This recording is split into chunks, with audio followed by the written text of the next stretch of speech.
Góðan daginn, góðir bæjarfulltrúar, bæjarstjórar og bæjarreitar sem hér í sal. Ég býð ykkur velkomin til 243. fundar bæjarstjórnar Fjarðabyggðar og segi hann settan.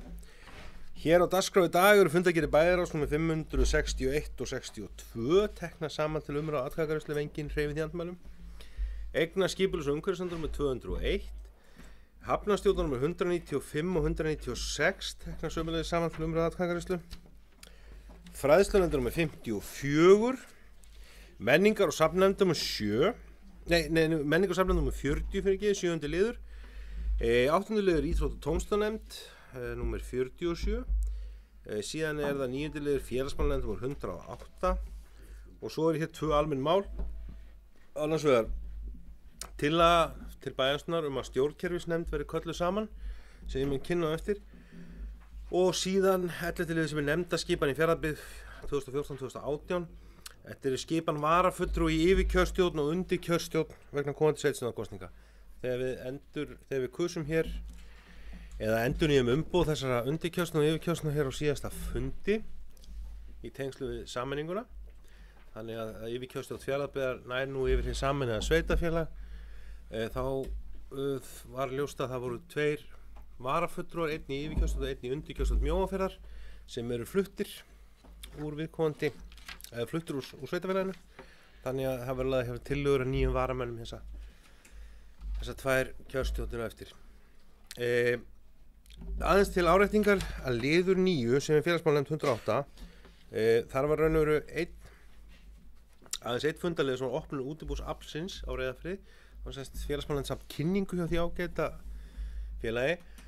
Bæjarráð vísaði þessum lið aftur til félagsmálanefndar á fundi sínu núna á mánudaginn því að félagsmálanefnd hefur lýst yfir áhuga á því að koma því að aðstoða afli við opnun útibús hér. En raun og veru þarf nefndin að fara aðeins betur og skilgreina það á betur hvert hún vill vísa þá þeirri afgreiðslu til hvort það til bæjarráðs eða eignaskipulags- og umhverfisnefndar og bara taka dýpri umræðu það hvernig að því skuli staðið. Þannig að svo kemur hún bara aftur hér til endanlega afgreiðslu. Sömuleiðis í lið 7. lið menningar- og safnanefndar 40 að liður 7 nýju listaverkar á 2018, þeim lið hefur verið vísað að bæjarráði aftur tilbaka því að svo fundargerð var ekki klár þegar að þetta hafði ekki verið samþykkt og henni var vísað tilbaka, þannig að sá liður ekki til afgreiðslu hér í dag en fundargerðin öðru leyti.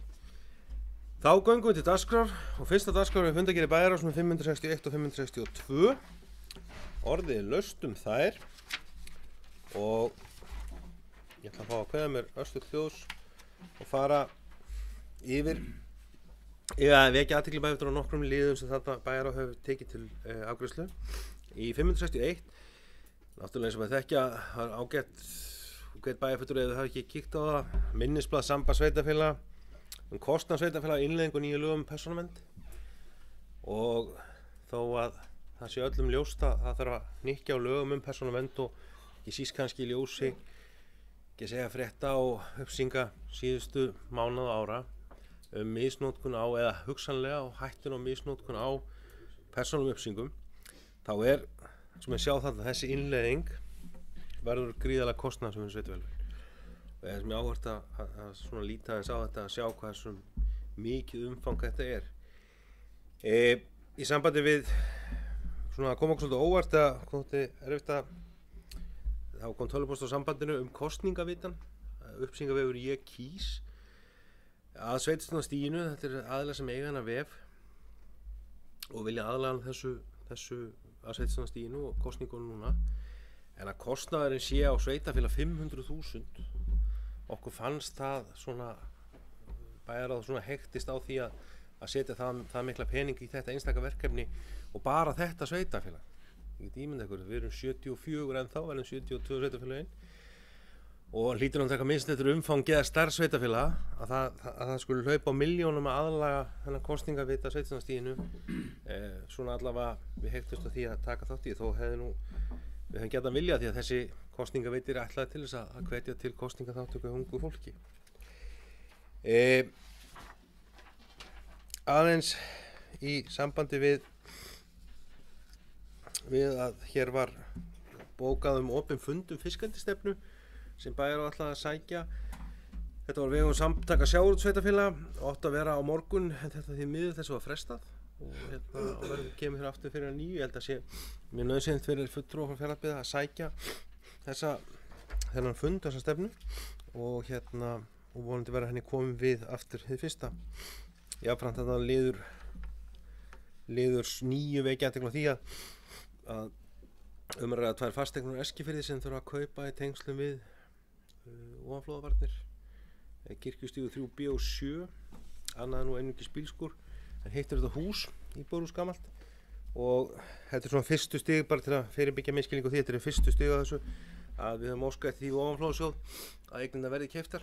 Það er búið að gera þessi möt sem eru matskeri sem unnar eru annars vegar lögmanni að fasteignasala og hins vegar að verkfræðingi á vegum ofanflóðasjóðs, en síðan á eftir að taka ákvörðun þessi hús eða bláa húsið, íbúðarhúsið, hvort það farið til flutnings sem ég þykir nú fjarska trúlegt að verði selt, það sé ekki að fara í niðurrif. Aðeins á 560 öðrum fundi að þar kannski sérstaklega þessi mál númer 6 og 7 að við tókum bæjarstjóri hafði unnið fyrir okkur og fórum yfir efni bréfa til Vegagerðarinnar og sem við jafnframt ákváðum að senda afrið til vegamálastjóra og ráðherra samgöngumála. Þessi 2 mál, það er annars vegar náttúrulega vetrarþjónustan. Suðurfjarðarvegur er núna í svokölluðum þjónustuflokki 3 í vetrarþjónustu og við teljum það, við höfum gert við áður athugasemdir að hann skuli ekki hærri þjónustuflokki því að þetta er líka þjóðvegur í þéttbýli. Suðurfjarðarvegur tengir saman Fáskrúðsfjörð og Stöðvarfjörð og núna náttúrulega svo Breiðdalsvík, nýjasta hverfið sem verður það síðasta og það er með öllu óásættanlegt að menn sé ekki með þetta þá í hæsta þjónustuflokki þegar er ræða innan sama sveitafélags sem er að sækja hér þjónustu og vinnu, íþróttir og afþreyingu þvert á milli og við mótmælum því mjög og teljum það sé alveg skýrt að þessu verið breytt fyrir næsta vetur. Jafnframt var bæjarstjóri falið að rita bréf til Vegagerðar vegna ástands Norðfjarðarvegar og Fannadal. Við þekkjum öll ástandið og svo sem líka það þarf að gera bætur Eskifjarðarmegin þar sem er komið göt í nýja veg sem liggja göngunum. Það er náttúrulega það lá fyrir þegar að göngin voru opnuð í vetur að þessu er ekki hægt að koma í lag og menn hafa sætt sig við það og fólk hefur sætt sig við það en ástand vegarins Norðfjarðarmegin er náttúrulega hroðalegt. Vegagerðin hefur sinnt í vetur að setja í hólur og reyna aðeins að halda honum við en hann er auðvitað bara á köflum hættulegur akandi vegfarendum og við höfum treystum því að það verði farið þá viðgerð í vor en við viljum árétta það að það verður að gera við þennan veg í heild sinni. Þetta er ekki boðið upp á einhvern bútasaum og það er ekki boðið eftir 13 milljarða framkvæmd að vegirnir sitt hvorum megin við þá framkvæmd séu en það er nú allt í orðið steinninn sem þarf að spara á ágreiningssteinninn það er þetta ekki boðlegt. Þegar menn skila nýjum samgöngumannvirkjum eins og Norðfjarðargöng þá skila menn því alla leið og jafnframt að ganga frá í kringum göngin beggja megin. Það er mikið frágangur eftir Eskifjarðarmegin og Norðfjarðarmegin, sérstaklega Eskifjarðarmegin og í kringum gönguleiðirnar, frágangir og vinnubúðum allt þetta. Þetta er mjög brýnt að þetta verði gengið þetta núna með vorinu og þessu komið í lag ásamt svona ásýnd veg og skilta í sveitarfélaginu sem skemmdust núna vítt og breytt sveitarfélaginu skemmdust vegir í vetur í vatnavöxtum og mokað upp úr þeim miklu af grjóti sem hefur verið skilið eftir og ég trúi ekki að Vegagerðin gangi þetta núna.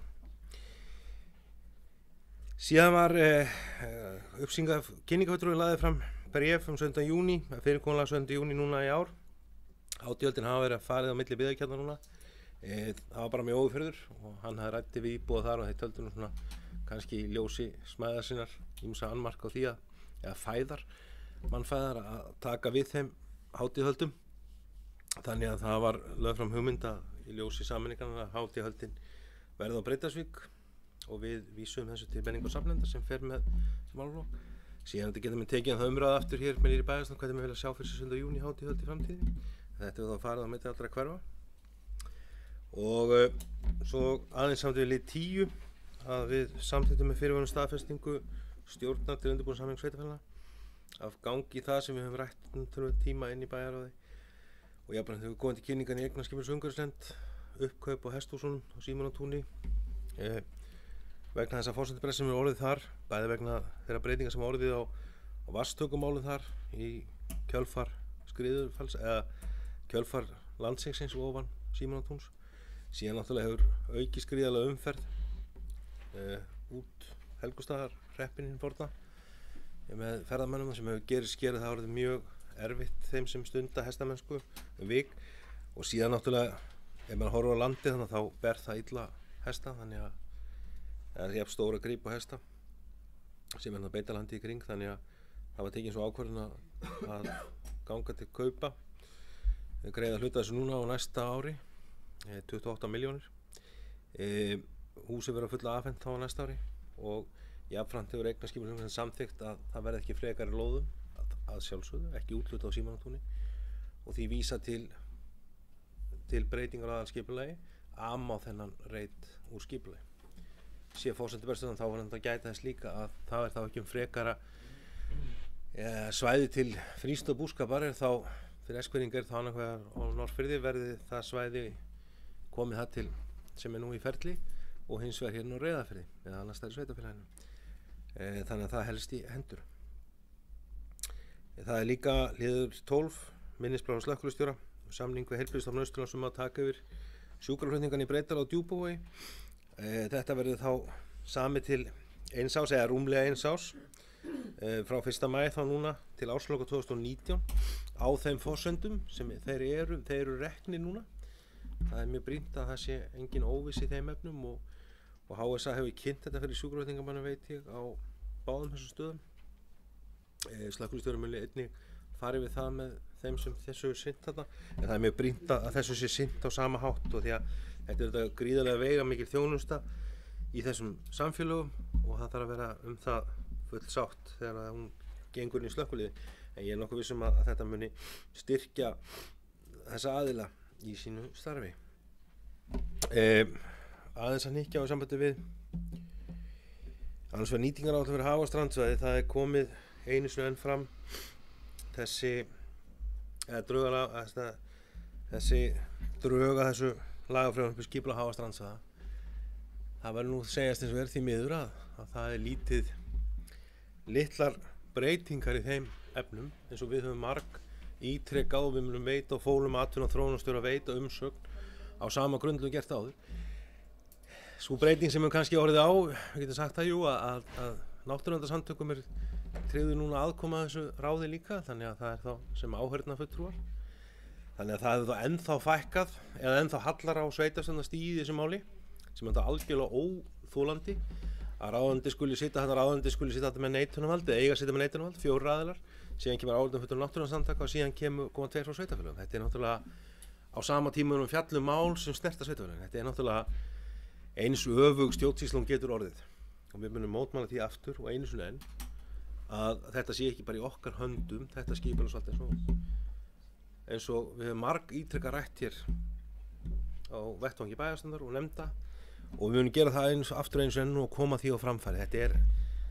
Þetta er náttúrulega alveg stórflöld að menn get ekki sinnt því að skipa ekki firðina eins og all land annað.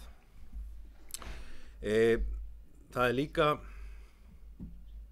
Þarna var líka lagt fram frumvarp til laga breytingu og ýmsum lagaákvæðum sem tengjast fiskeldi og við fólum atvinnu- og þróunarstjóra skilin umsögnum málið, en ítrekuðum leið að við teljum að skoða okkur sveitarfélagin eigi rétt á auðlindagjaldagreinni. Í þessum lögum núna er gert ráð fyrir auðlindagjaldi af greinni, en það auðlindagjald á þá að renna til ríkissjóðs og þetta er svona, við höfum tekið umræðum þetta áður gagnvart sjávarútveginum sem er náttúrulega fóstrar í þessum sveitarfélögum. En þegar þetta komið inn fyrir firðina líka þá væri það skrítið að það kæmi þá ekki til einhvers konar tekjuskipting milli ríkis og sveitarfélaga í þeim efnum. Þannig að það er ýmsa taki þessum geira áfram.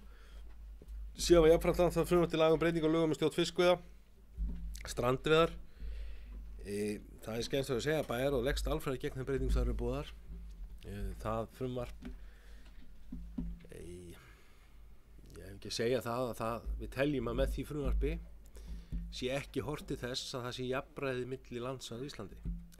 heldur að breyta þessar strandveiðar, menn geta haft á þeim ýmsar skoðanir, en enga síður það kerfi sem núna gerir ráð fyrir svæðaskiptingu, ákveðnum sóknarfjölda daga og jafnframt hámarki og hvar menn geta tekið. Eins og maður skilur þetta nýja frumvarp, þá getur það veiðist, sum veiðis á Íslandi veiðin byrja þar, strandveiðin byrja það miklu fyrir, eins og fyrir Vestanland, þá getur menn tekið náttúrulega bara miklu stærri hluta þenn kvóta sem nú til deilingur á öllu landinu.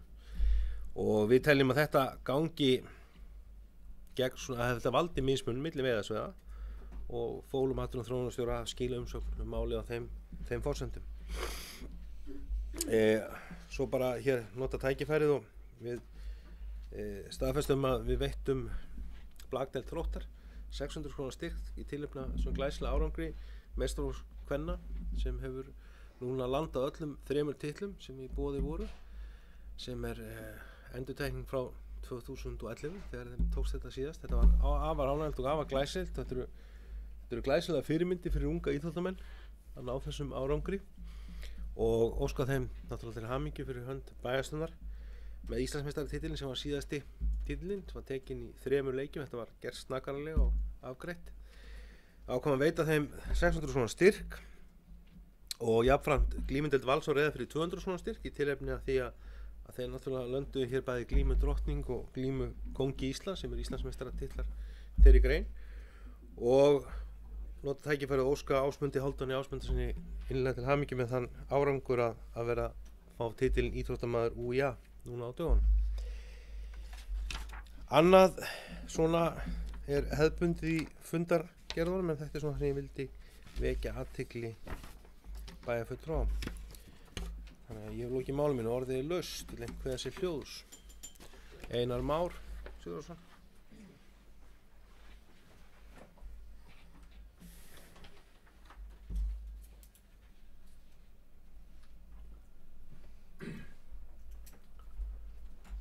Forseti góðir bæjarfulltrúar, örfáir liðir sem ég ætla að ræða eftir ágæta yfirferð varaformanns bæjarráðs yfir báðar fundargerðir.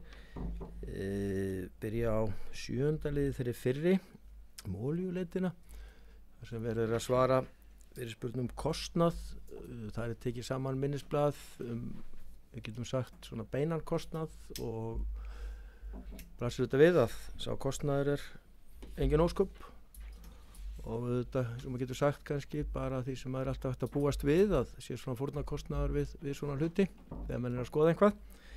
Þannig hins vegar skortu þetta upplýsingar koma óvart að það skuli ekki vera hægt að áætla það á einhvern hátt, hversu hátt hlutfall af þeim störfum eða því starfi sem að var fyrst og fremst að sinna þessu hefur farið í þetta. Þannig að það eru upplýsingar auðvitað vantað inn í svarið, en það er auðvitað hægt gróflega að áætla það. Þá sjáum við svona hvað heildarkostnaðurinn hefur af þessu orðið. En ég ítreka sem ég sagði á hann að það er auðvitað oft þannig þegar að fólk að skoða einhvað svona, og ef það gleymir sér nú bara ekki alveg, að þá innan eðlilegra marka hægt að segja að það sé ekkert óðurlegt við það að þó einhver kostnaður fari í svona ævintýr. En vonandi eru menn flestir búin að sjá ljósið allavega eins og núna í því að á þessu nú líklega rétt að sitja punkt í bíli að minnstakosti og stoppa. Því að þó að einhverjir ævintýra menn séu fullir bjartsýni en þá held ég að raunveruleikinn segja okkur eitthvað annað. Það er athyglisverð fyrirspurn líka sem að kom hér utan úr bæ á getum Reyðfirðingi varðandi urðun á plasti og sorpi árunum 2017 og 2018, og vekur auðvitað athygli okkar á því raunveru sem að við þurfum sífellt að vera að skoða, hvernig við stöndum að þessum málum, hvernig okkur gengur í flokkunni. Ég hef þá tilfinningu, við munum sjá það vantarlega fljótlega, en ég hef þá tilfinningu að þetta hafi verið að aukast verulega þessi flokkun okkar, og að brúnatunnan hafi komið sterk inn. Grænatunnan búin að sanna algjörlega rétt sinn, og þessi breyting sem varð á því að taka þessar tunnur og 3 vikna fresti, ég held að það hafi verið líka gott skref í þessa átt. En það verður fljóðlegt að sjá svörin við þessari fyrirspurn, og við höfum rætt þetta líka aðeins inn í eigna skipulags og hvað umhverfis nefnd, sem að þetta flokkast náttúrulega algjörlega undir. Við eigum náttúrulega að segja ESU til þess að vera ekki að ruglast í þessum óskupum að við viljum fylgjast auðvitað vel með þessu því það er alveg gífurlegu kostnaður sem fer í það ef ekki er vel að þessu staði og þessi flokkun á sér ekki stað nægjanlega. Þá erum við auðvitað í raun og veru að henda peningum bara út gluggann. En í seinni fundagerð bæjarráðs þá get ég nú tekið undir það sem framkom hjá forseta varðandi þjóðveg 1 og eins Norðfjarðarveg og hvoru tveggja er náttúrulega þessi eðlis að það er algjörlega óviðunandi hvernig þau mál standa og það hefur eiginlega verið sorglegt að horfa upp á þessa holufyllingu hjá vegagerðinni sem hefur eiginlega engu skilað, það er eiginlega bara þannig að það virðist nú vera fé sem að eða nú kannski mátt spara í þetta en það er spurning hvort einhver hefur upplýsingar það hvernig eða hvort það hefur borist svör frá vegagerðinni það hvernig menn ætla að standa af þessari viðgerð á þessum og Norðfjarðarveginum í Fannardal hvort að það verði gert með því að loka og hleypa okkur aftur undir fögru leið gegnum gömlu göngin á meðan á því stendur og það verði þá gert almennilega og á kannski skemmri tíma heldur en að menn ætla að vera að hleypa umferð svona í hægagangi meðfram og tefja þá vinnuna. Nú veit ég ekkit hvort að það er raunhæft að ætla það en það er svona spurning hvort að einhvað liggur fyrir það hvernig menn hugsa sér þetta. Það er annað mál sem að þetta er ein sorgarsaga líka, það er 10. liðurinn, það er Hesthúsahverfið við Símonartún og það er þetta sýnir okkur kannski vel að hversu nauðsynlegt það er að vanda sig við allan undirbúning og allt sem menn gera því að þarna virðist nú hafa verið farið fram að meira kapp en forsjá þegar að litið er svona aftur og bak allavega þó að það verið kannski erfið að sjá það þegar að menn hófu þetta. En þetta er auðvitað alveg sorglegt að þarna þurfi að kaupa upp nýlega byggingu fyrir tæpar 30 milljónir króna og vegna þess að það er umverulega ekki nokkur leið að halda þessu áfram gangandi. Þannig að við vonum auðvitað að þetta leysi máli þó að sorglegt sé það samt sem áður. Ég ætla ekki enn einu sinni að fara að ræða þessi ósköp með skipulagsmálin yfir fjörðunum okkar. Þetta er auðvitað alveg fáheyrt og ég vona það að sveitarstjórnarráðherrann sem að auðvitað fer með skipulags svo þið vitið málin líka að tengsl sumra við hann geti nú haft frekar áhrif í góða átt heldur en hitt þannig að við verðum eiginlega að treysta á að þau tengsl skila einhverju en því miður með að við frumvarpið þá er maður ekkert verulega bjarsýnn en maður verður að lifa í voninni.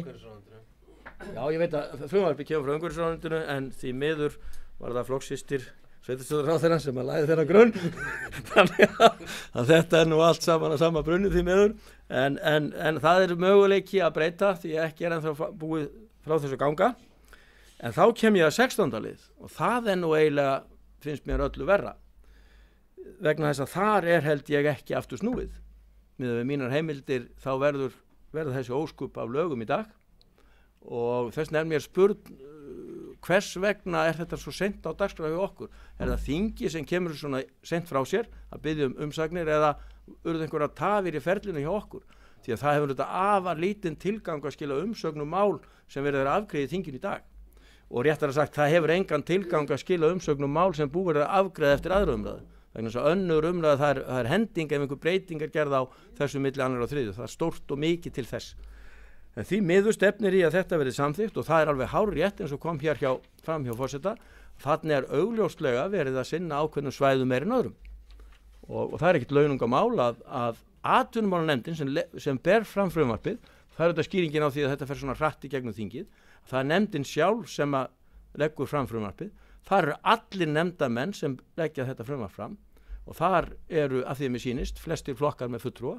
Og ég sá ekki betur en að það væru meðal annars 2 þingmenn úr þessu kjördæmi okkar sem að þar standa að máli og þykir mér það eiginlega með undrun mikil. En það er kannski skýringin og það er ekki að sjá að ráðherrann sem er líkur þessu kjördæmi okkar ætla að beita sér neitt gegn málinu. Þannig að þetta virðist bara ætla að sigla í gegnum þingið mjög lengt. Ég hef ekki heyrt eina einustu rödd í þinginu gegn frumvarpinu sem vekur líka undrun. Þannig verið að sitja eins og kom hér fram áðan, breyta svæðunum þannig að það bara eitt svæði, þannig að kapphlaupið verður ennþá meira, sérstaklega á þeim svæðum sem geta byrjað að veiða nú sem allra mest, þetta eru ákveðna takmarkanir meðan þessi dagafjölda og svo framvegis, en það er líka það eins og var áður, þá var stoppað þegar var búið að ná ákveðnu magni á hverju svæði. Nú búið að lina þetta ákveði verulega, því að nú það bara heimild ráðherra að hann geti, það er ekki eins og skilt, Fiskistofu er ekki skilt að stoppa, heldur hefur ráðherra heimild til að stoppa þegar er búið að veiða það magn sem áætlað er að megi veiða. Og það sem var óttast náttúrulega helst í þessu það að þetta verði aukið kapplaup, þó að menn noti hins vegar rökin fyrir þessari breytingu, það eigi að auka öryggið. Og ég heyrði ansi góða setning þetta, það væri líklega rétt, það væri verið að stórauka öryggið allavega ákveðnum svæðum, því öryggið væri svo mikið að menn myndu líklega bara aldrei losa landfestar, menn færi ekki að sjó. Og það er þetta mesta öryggið sem hægt er að búa til, að menn fari bara hreinlega ekki að sjó. Og þá verða að fá slysinn á þeim dalli sem við bryggjuna er. En því miður eins og ég sagði, þá er ekki kannski mér sé búið að samþykja þetta núna, en þetta er reyndar ekki, þetta ákvæði er bara til bráðabirgða, þar sé þetta er bara í sumar, þannig að það kemur undir sumar eftir þetta sumar, en það sem er óttast helst í þessu er það að nú sé að hefjast enn hringferðin í kerfinu. Það munar það líklega einhverjir hér inni að áður hefur verið sett út ákveðið aflamagn inn í svona kerfi, og það hefur í flestum tilfellum enda á því að það er kvótasett og síðan geta sumir aðilar selt kvótan sinn í, ég veit ekki hvort það er í 3., 4. eða 5. sinn. Það er auðvitað með ólíkindum ef menn ætla að missa það út í það, en því miður sýnist mér ýmislegt benda til þess. Liður 18, þar er verið að fjalla fundargerð stjórnar SSA núna fyrir stuttu síðan, og það er einn liður þar sem ég ætla að minnast á sem að hefur verið mikið áhuga efni samgöngunefndar SSA að koma á laggirnar samstarfi við Þingeyinga að það verði endurvakið málum hálendisveg norðan Vatnajökuls og síðan suður Sprengisand úr Bárðardal. Og akkur í Þingeyinga, jú, það er vegna þess að Eyfirðingarnir vilja fara upp úr Eyjafirði, þannig að það væri miklu betra fyrir okkur og Þingeyinga að fara úr Bárðardalnum. Það verða náttúrulega ekki báðaleiðir gerðar, hef ég trú á, og ástæðan fyrir því að menn vilja koma þessu máli aftur í gangi er auðvitað það að nú er mikið rætt miðhálendis þjóðgarð, og það er mikilvægt að máli verði ekki sett alveg út af borðinu í þeirri vinnu, þannig að það verði allavega upp á borðið meðan menn er að ræða það. Það eruð átök, mér er mjög að óvörum í stjórn SSA málið, þar sem einn stjórnarmanna greiddi atkvæði hreinlega gegn með ítalegri bókun og ég ætla nú ekki að fara út í hana því að viðkomandi er að sjálfsögðu ekki hér, en þetta kom mér mjög óvart vegna þess að ég vissi ekki að væri slík sjónarmið uppi við, því að samgöngunefndin var algjörlega einróma og eru þó fulltrúar allra sveitarfélaga í samgöngunefnd líkt og er í stjórn SSA.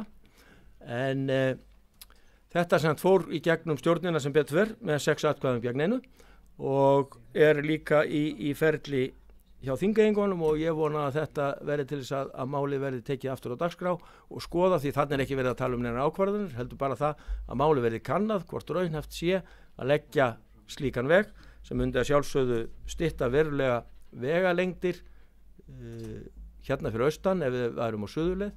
Þetta skapa líka mjög skemmtilegan hringveg Vatnajökul sem myndi ekki síður vera aðdráttarafl, og þeir bjartsýnustu segja að þetta líklega sé raunhæfasta leiðin í því að reyna að lækka flugfargjöld, vegna þess að þetta er líklega eina raunhæfa samkeppnin sem innanlandsflugið geti fengið hér hjá okkur fyrir austan, og er nú ekki vanþörf á að reyna að vinna því máli framgang að lækka flugfargjöld hér innanlands.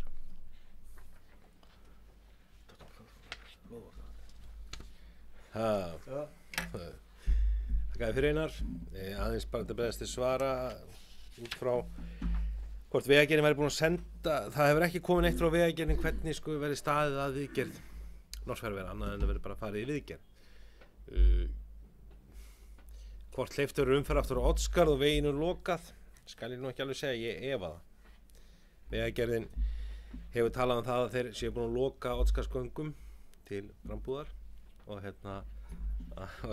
svo stöttu en þeir, það var kannski þess sem líka ákvæma eftir svona, fara að sjá einhverjar tillögur í efnum, ekki þetta var einhverjar smá viðgerðir heldur þetta, það þarf að taka veginn í heild sinni og ég hugsaði að frá brú inn úr tætan upp og leggja á hana nýju, en þannig að það verður ekki komið aðeins sambandi við líka út af því að þetta að fara í gegnum þriður með þetta bráðabirgða ákvæði til 1 árs sem þetta alveg það vekur, tek undir með síðasta ræðum, það vekur mjög furðu mín að sjá engan þingmann úr engum flokki hafa þessu neina skoðun að því verist og vitandi það verið víst að þetta kemur nú niður á fleirum heldur en austursvæði, norðursvæði er talið líka að þetta myndi hafa áhrif á þá kom þetta, við sjáum ekki þetta komið, bæjarstjórinn pikkar þetta upp í umræðinni, tekur þetta inn bara tökum hér inn og veitum þetta umsókn strax, reynum að gera það svona hratt af því að þetta bara fari í gegnum án beiðnum umsókn og ég tek undir meina að það kom mjög óvart svo bara það leiti sem við erum að ljúka og sendum okkur umsókn þá bara frumælandi þessa frumvarps komin í sjónvarpið og tala bara eins og það sé komið til að vera og það til umræðu í dag, 3. umræðu á Alþingi þannig að þetta er og að ráðherrann skuli ekki hafa þín hennar skoðun heldur það er mjög fróðlegt svona vitandi það að hann kemur þessu kjördæmi en við höfum alltaf komið svo framfæri við verðum að taka hennan svo umræða aftur eftir þegar þetta rennur út þetta bráðabirgða ákvæði að taka þetta upp aftur og þetta getur menn er að ganga hér á það í þessu frumvarpi felst alltaf mismun við getum sagt það, vísina mismun aðeins saman til olíuleitina svona því til áreitingar að nú þessi vinnsluleyfi í höndum Orkustofnunar þeir tóku þau tilbaka núna eftir að það lá fyrir að þessi stærri aðilar myndi ekki halda áfram með Eikon sem var með leyfið en því til áreitingar olíuleitin þegar leyfunum úthlutað árið 2009 eða 10 þá veitt leyfi til vinnslu og rannsókna í einu góli það náttúrulega gríðir að þessi ákvæðum að stíga sér skref mjög varlega og eyði þetta litlu en samt að fylgjast með þessu því að þetta voru gríðarlegir hagsmunir undir líka ef þetta skref hefði stígað alla leið það vakti mikla furðu hvað kínverska ríkisolíufélagi kom hratt inn í þetta leyfi og það gerði það verkum að hugsa með sem að vera alltaf að fylgja þessu eftir verði þetta af þessu þá viljum fá þetta í þjónustu hérna eða viljum þá við séum raunhafa möguleika því á móti Færeyingum og öðrum höfnum á Íslandi þannig að það var reynt að stíga varlega til fjárfest ekki reyna svona að fylgja með og minna á sig en á þeim tímapunkti var það alveg jafn líklegt að það hefði farið í vinnsluhólur hér út af Kínverjar voru þá á þeim tíma að fara í vinnsluhólur víð á miklu dýpi en nú hefur horfið frá því allavega í bili og nú bara fer þetta í plast pásu ekki segja það þú reynsla sem fékkst, hún til og svo sjáum við bara til hvað gerist, hvað Orkustofnun gerir þegar fram í sækir sem fer með þessa leyfisveitingar en orðið laust Fundargerð Bæjarráðs Sævar Guðjónsson, gjörðu svo vel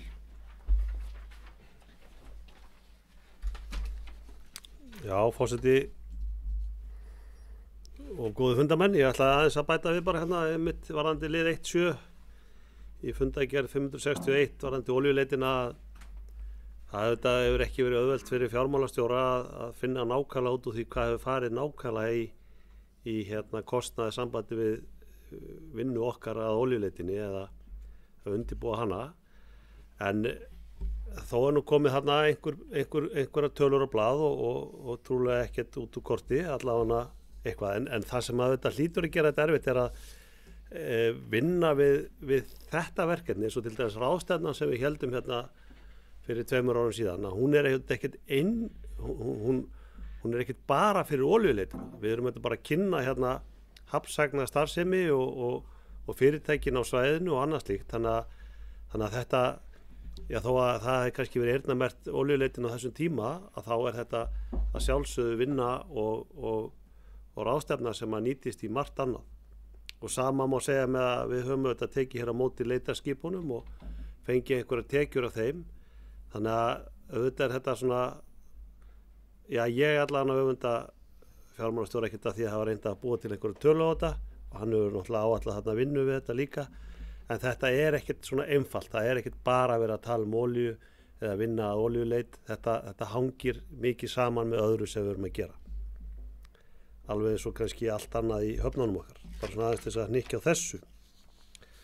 Varðandi fundargerð 562, lið 27, Norðfjarðarveginn. Það er alveg rétt sem hefur komið hérna fram, þetta er náttúrulega alveg ólíðandi hvernig vegurinn að þessu er og það er annað sem er líka ólíðandi og ég kannski vil bæta við er að merkingar, nú er komin afleggjarinn á Eskifjörð, það er ekkert sem að segja til dæmis að þangað þarf að beygja til þess að fara á skíðasvæði.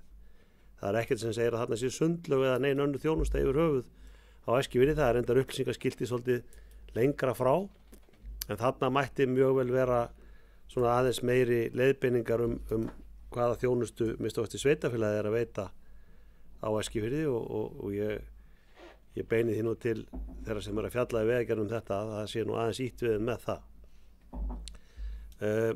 Varðandi lið 210, eins og Einar Már og Jón Björn kom inn á, þá náttúrulega er þessi forsendubrestur varðandi hesthúsabyggðina þarna á Símonartúni, hann er orðinn og menn eru auðvitað að reyna að lenda því máli og ég tek undir með Einari, auðvitað er þetta hundleiðilegt þegar svona gerist og það er eins og alltaf mjög auðvelt að vera vitur eftir á og hérna auðveldast auðvitað. En þannig er allan að vera að reyna að leysa hlutina með þeim sem að hafa lagt út fjármuni til þess að byggja upp eins og við auðvitað þurftum að bregðast við á sínum tíma þegar ekki voru komin ný Norðfjarðargöng en hesthúsin og Eskifjörður þurfti að hverfa út af því að það var verið að byrja á þeim og þá ákvaða menn að reyna að leysa þetta mál svona og hérna held ég allir með góðum hug úr öllum flokkum en svo kemur bara ljós að það er kannski ekki að henda en ég ætla svona kannski aðeins varðandi þetta að því að nú eru væntanlega farið í einhverja breytingar og deiliskipulagi og annað þarna að benda á það að Eskfirðingar hafa dálítið verið að tala um að setja þarna bátaskýli neðan við þar sem hesthúsið er og bökkunum þar og ég held að það væri kannski sniðugt að skoða það eins að því að það eru þetta ekki mannskapur ef eitthvað kemur til ofanflóða eða neitt slíkt heldur bara geymslu báta sem að þið munum nú eftir bátaskýlunum sem voru í Króknum og sunnan á móti bænum og Eskifirði sem hurfu núna við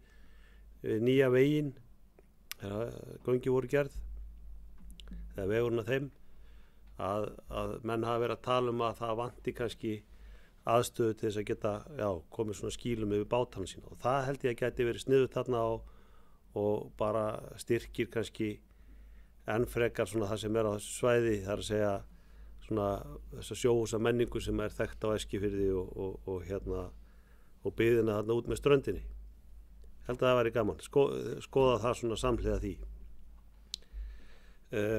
varðandi lið 220 og 221 þar sem að hérna bæra á styrkir blagdeildina og glímudeildina og refir. Ég vil nú bara nota tækifæri að óska þessum deildum eða til hamingju eða þessu íþróttafólki til hamingju með frábæran árangur og það er auðvitað virkilega gott að geta klappað þeim aðeins á bakið með öðrum því að það vantar auðvitað alltaf inn í þetta og hérna og frábært í því en ég kem kannski aðeins inn á svo styrkveitingar undir öðrum lið og eftir mína skoðanir aðeins á því en ég held að það hef ekki verið fleira í þessum fundagerðum sem ég ætla að bæta við. Takk. Hvað fyrir sagður, fleiri kveðs ljósundir fundagerð Bæjarás, fundargerðum. Svo verðist ekki vera þá ber ég þau til samþýtt það er saðangefinskemmerki, það er samþýtt með 9 atkvæðum. Þá er næst fundagerð eignarskipunar og umhverfisnefndar nr. 201. Leða ég opna mannréttindaskrá skættir að fá að koma inn og fá liði í þessari fundagerð.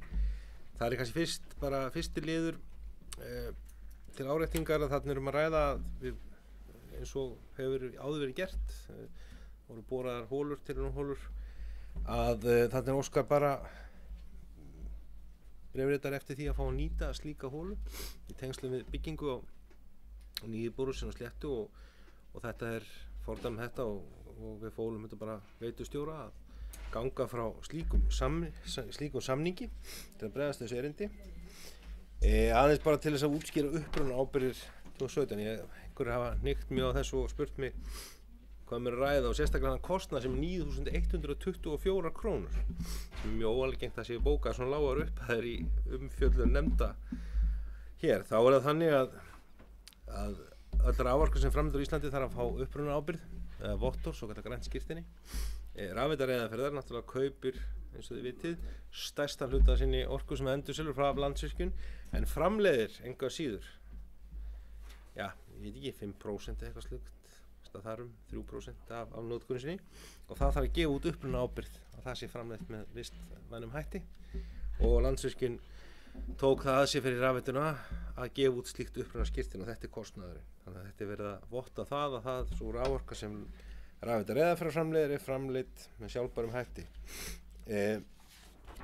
Síðan í þessu bara aðeins það að ég beina þetta í bæjarfulltrúa að skoða tillögu að deiliskipulagi skíðasvæðisins í Oddsskarði sem nú er verið að kynna íbúum og hagsmunaaðilum. Hún verið aðgengileg í 2 vikur. Ég held að sé mjög mikilvægt að líka bæjarfulltrúar hafið skoðun að koma því á framfæri.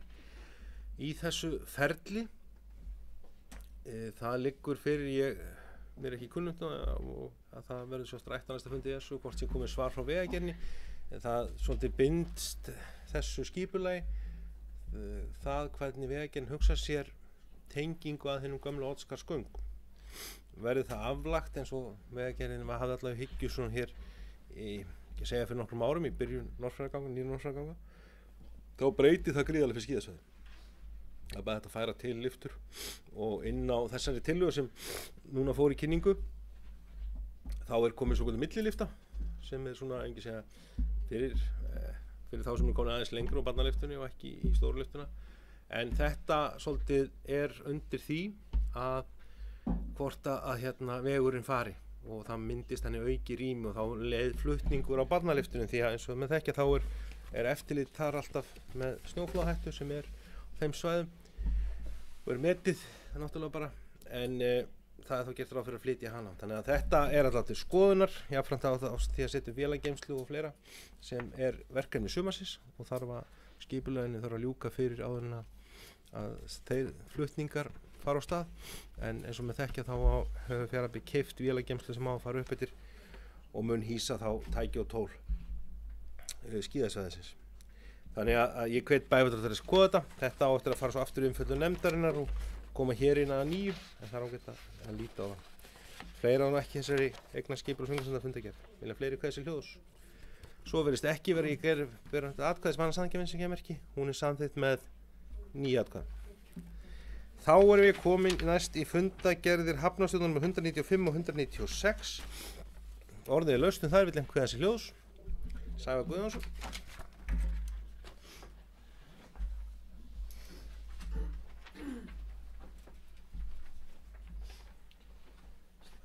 Forseti, góðu fundamenn, það var nokkur atriði sem ég ætla að koma aðeins inn á þarna. Þið sjáuð í fundargerð 195. fundar og svo reyndar aftur 196 þar sem að koma styrkbeiðnir til Hafnarsjóðs og við frestuðum því á fyrir fundunum að afgreiða þá styrki og höfum kallað svolítið eftir því að sveitafélagið sem að er þá í heild sinni útbúið svolítið betri reglur eða vinnubröðu varðandi styrkúthlutanir. Það er náttúrulega í raun og veru algjörlega ólíðandi að íþróttafélag eða bæjarhátíð eða hvaða heitir geti sótt styrki hér í alla nefndir og allt og fengið styrki frá mörgum stöðum. Ég held að það veri miklu næra að útbúa einn stóran og góðan sjóð og öflugan og að sjálfsögðu kæmi Hafnarsjóður á honum eins og öðru og þar sem að væri hægt að sækja í til dæmis árlega eða tvisvar á ári og væru alvöru úthlutanir með viðhöfn úr. Ekki að sé verið að þetta er ekki beint hægt að segja að þetta sé á eigi að vera á borði hafnarstjórnar að fjalla styrkveitingar. En á sama tíma er ég ekki að segja það að Hafnarsjóður ekki að styrkja ákveðna hluti, eins og til dæmis í þessum 2 tilfellum er þetta klárlega svona tengdar hátíðir og við erum aðilar að sjávarútvegsskólanum og vissum það þegar við fórum og gengum þar til að vera hluti af þeim skóla að það myndi þýða að það myndum þurfa að veita einhverja styrki í hann. Mér stóðst á meðan að vera að komast á koppinn og og áfram, en þannig að það má ekki misskilja mig þannig að ég hafi eitthvað á móti því að Hafnarsjóður sé að styrkja góð og gild málefni, heldur að það sé þá einhver styrktasjóður Fjarðabyggðar þar sem myndi leita í. Við höfum sett til dæmis björgunarsveitirnar og fleiri aðila í góðan farveg og íþróttafélögin og auðvitað kemur upp alls konar að það einhver hátíð eða að menn vinna bikara eða hvað það að þá sé til þessi sjóður hérna sem hægt að veita úr. Ég svona hvet bæjarfulltrúa til þess að skoða þetta aðeins í heild sinni. Svo kannski aðeins fyrst ég komin hérna upp að þá fórum við framkvæmdastjóri Fjarðabyggðarhafna og ég og mannvirkjastjóri held ég að heiti og heimsóttum Faxaflóahafnir þar síðustu viku, skoðum framkvæmdir þar og eins fórum við til hérna siglingasviðs Vegagerðarinnar og vorum að fara yfir málefni Fjarðabyggðarhafna þar, en það er ljóst að mikið af okkar stálþilum er orðið gamalt og komið yfir 50 ára aldur sumt að því og sumstaðar er þetta að fara að skemmast, bæði tærast og grafast undan því.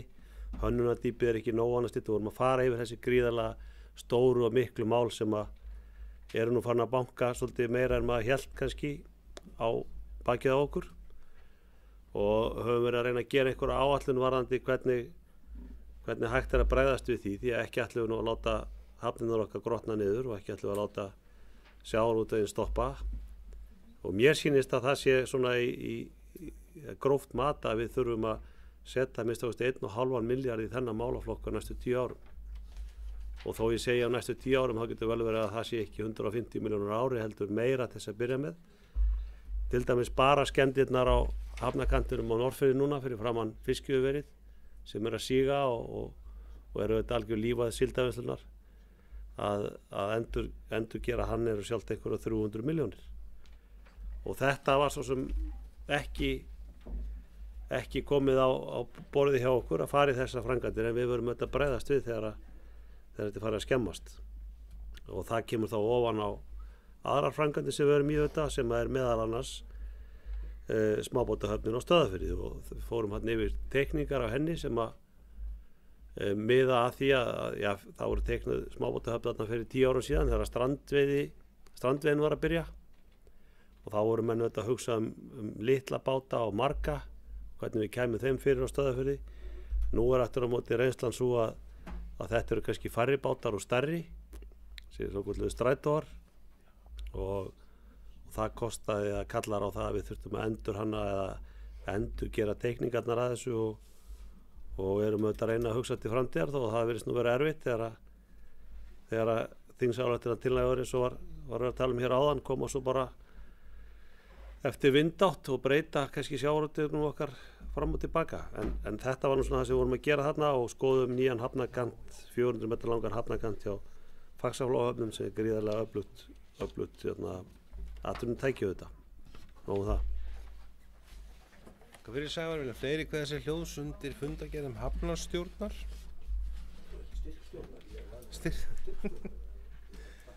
Ef svo er ekki þá ætla ég að bera þessar tvær fundargerðir upp til afgreiðslu sem það sagði ekki að skeiðamerki. Það eru sagði þetta með 9 atkvæðum. Þá er það fundargerð fræðslunarnefndar með 54 orðið laust hana. Enginn kveður þessi hljóðs, ég ætla að bera til sagðendar þeir sem hann sagði ekki að skeiðamerki, hún sagði með 9 atkvæðum. Þá er það fundargerð menningar og safnlendar með 40 orðið laust hana. Enginn kveður þessi hljóðs, ég bera til sagðendar þeir sem hann sagði ekki að skeiðamerki, hún sagði með 9 atkvæðum. Að undanskildum lið 7-9.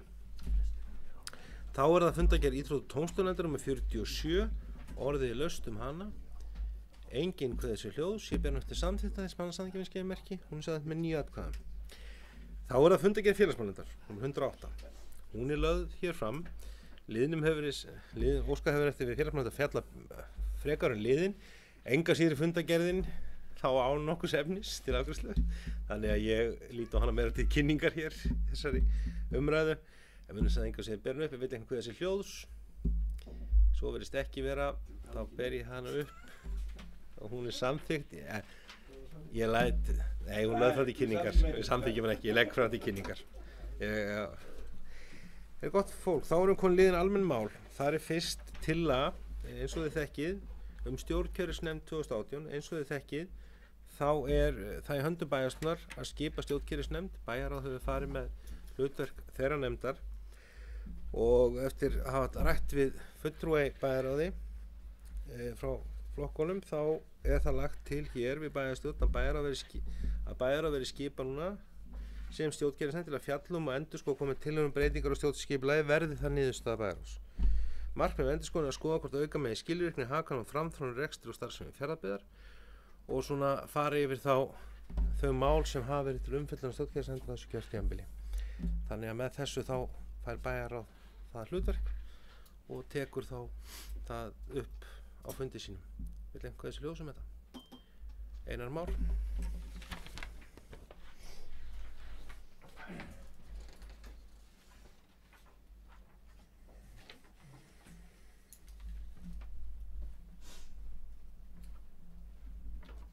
Forseti góði bæjarfulltrúar, bara örstutt þessa annars ágætu tillögu, bara lýsa við fullum stuðningi við hann og ég tel að það sé afar brýnt að það sé reglulega farið yfir stjórnskipulagið og velt fyrir sér hvað megi betur fara og ég held ég verð að segja það á þessari stundu að ég tel fulla þörf á því. Ég held að það séu ýmsar breytingar sem hafa verið gerðar sem hafa ekki verið að skila endilega því sem menn ætluðu, þannig að það sé afar nauðsynlegt að menn fari yfir þetta og ég vona að bæjarráðið skoði þetta auðvitað gaumgæfilega, það á ekki að flana neinu, en ég vona samt sem áður að það verði unnið hratt og vel og tillögur frá stjórnkerfisnefnd að hún skili niðurstöðu fljótt þannig að það megi gera breytingar fyrr en seinna. Takk fyrir Einar. Já, það alveg ljóst að nefndin þarf að vinna hratt, vel. Vilja fleiri kveðsljóðs, svo ekki á að byrja þessi tillögu til samþykktar þess að hann samþykkja skemerki, hún samþykkt með 9 atkvæðum. Þá komin lið 11 sem ber yfirskriftina nefndaskipan í Fjarðabyggð 2014-2018. Þetta skipan varafulltrúa í yfirkjörstjórn og undirkjörstjórn í Mjóafirði vegna komandi sveitarstjórnarkosninga 27. maí. Eins og mun á síðasta fundi þá endurnýjum við umboð undirkjörstjórn og yfirkjörstjórnar hér og í Breiðdal að því yfirkjörstjórn tekur yfir hið nýja sveitarfélag í kosningunum vor. Þannig að að ræða þá kom í ljós að þar voru 2 varamenn fluttir úr sveitarfélaginu. Þannig að bæjarráð óskaði eftir bæjarstjórna, hún skipaði í þetta nýja varamenn. Síðan náttúrulega mun vera kosið í undirkjörstjórnir yfirkjörstjórnir aftur í júní að loknum kosningum eins og lög gera ráð fyrir. En ég geri það tillögu minni að í undirkjörstjórn Mjóafjarðar kom í stað Margrétar Sigfúsdóttir sem var varamaður og flutt, Marsibil Ellensdóttir og í yfirkjörstjórn Fjarðabyggðar þar sem fluttur varamaðurinn Freysteinn Bjarnason komið Rut Hafliðadóttir. Við þessa aðilega hef ég rætt báða og þegar var samþykkt að taka þessi sæti, vill einhver þessi ljós.